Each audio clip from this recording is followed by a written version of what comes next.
Hello and welcome back to my channel. My name is Serena, and in today's video we're going to be sewing up a 1959 maternity pattern. So if you're interested in seeing me sew this up, go ahead and like and subscribe. I am so excited to do this. It's been a while since I've sewed vintage maternity. It's one of my faves. So now let's get into the video. I'll be working with McCall's 5077. It is a wide stand collar maternity outfit. It comes with a blouse, and the skirt is the kangaroo design where it's cut out in the front and adjustable at the waistband.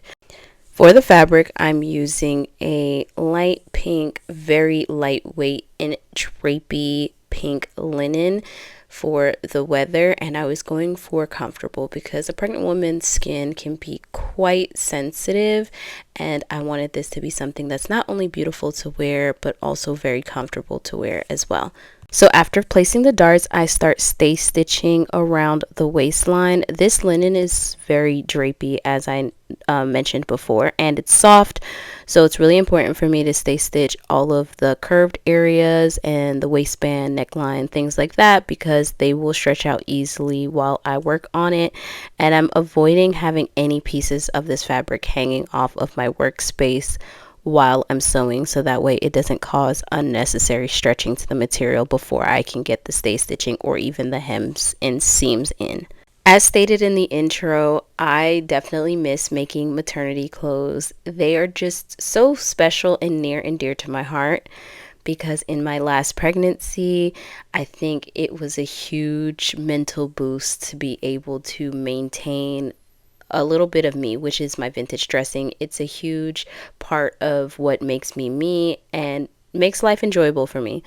And so being able to still wear what I would wear from the time period, or basically still be able to wear vintage and create my clothes, look lovely and feel lovely too, it meant the world to me. So there's a special place in my heart for vintage maternity.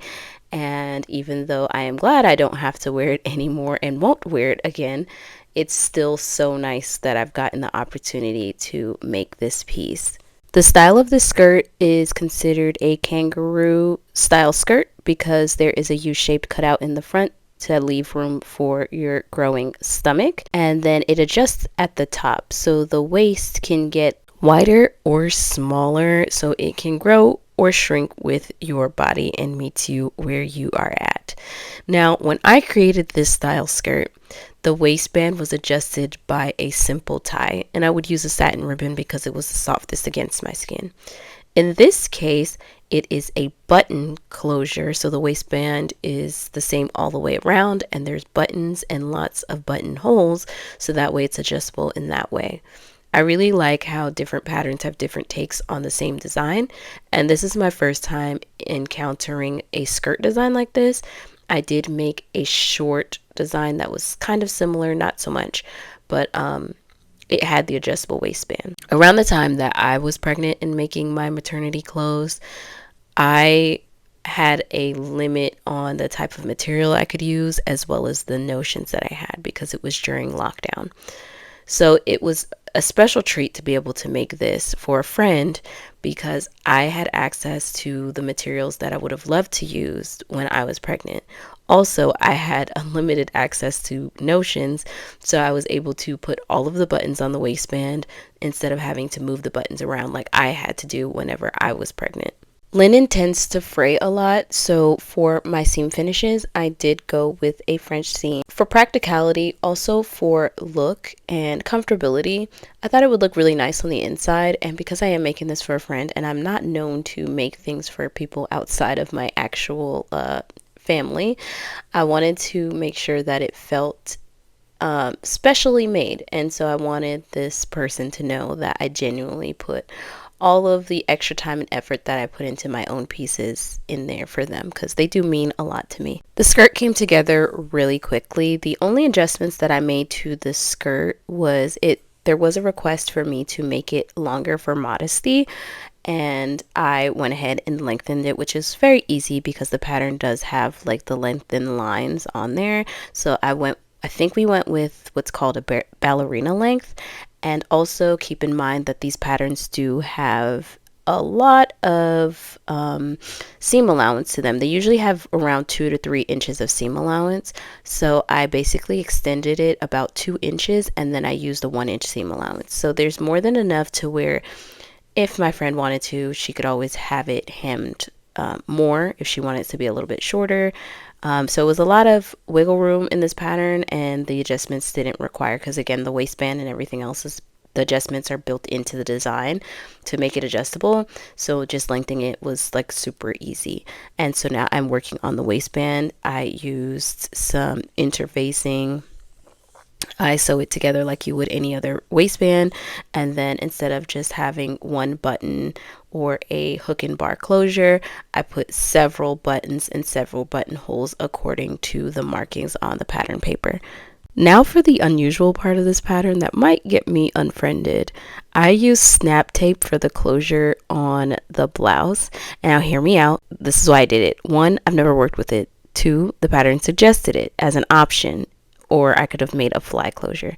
But 3, I remembered when I had a button down blouse, maternity blouse, that when it just had the buttons, the gaps in between as my belly grew would expose my stomach. Now, of course, I wore slips and stuff underneath or undershirts and things like that, but I feel like it shouldn't be a necessity when it comes to the design, especially as a lot of women tend to get much hotter. So I wanted to reduce the amount of layers that she had to wear, which is why I went with such a thin linen to begin with.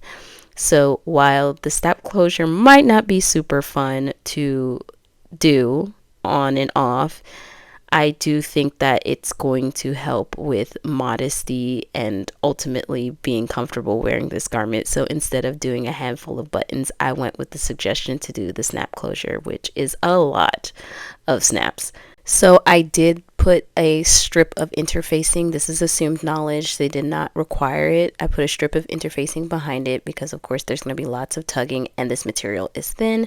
And then I used a zipper foot, an adjustable zipper foot, to sew it down and try and stay as close to the edge as possible. Maternity sewing can be as simple as this, and some pieces are a bit more complicated depending on how undetectable the design is. The way that vintage maternity works is that it's all adjustable. You should be able to wear most of your maternity garments from the time you've conceived or found out that you're pregnant to the point where you've given birth. So the more normal the outfit looks, the more difficult the outfit becomes sometimes to adjust, because they really go into great lengths to make sure that once it's in its not fully pregnant state, that it looks like a very ordinary outfit and no one would ever guess, because modesty and concealing pregnancies was very important back then. But once you get into like these smocks style pieces, they're so simple, they're so easy to sew. And my favorite style used to be the smocks where it only buttoned down about a quarter of the way at the neck. And that was for 2 reasons. 1, it was for ease of sewing, and also because resources were limited around the time that I was making it. I didn't have access to a ton of buttons and zippers. So nearing the end of this project, I really had to pick up the pace because I didn't want to travel with an unfinished project to finish it at my mom's house, and I was going there very soon.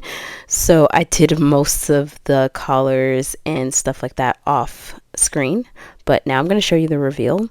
I was so thankful to get my sister to stuff a undershirt and be my model for this piece. And so this is what it looks like. All of the snap closures are hidden, and I'm so happy with how it turned out. I had to have her model with a fake belly, otherwise it just would have been oversized and not looked that great. Had I styled it while being pregnant, I would have of course added some gloves, nice vintage hairstyle, and some jewelry, and a cute little box purse or something. Thank you so much for watching and clicking on this video. If you enjoyed your time here, please consider liking and leaving a comment down below. It's the best free way to support my channel. If you'd like to support me any further, you can leave me a virtual tip over on Ko-fi or become a bobbin over on Patreon. We would absolutely love to have you, and over there you'll find out early about projects like this one. I'll see you in the next one.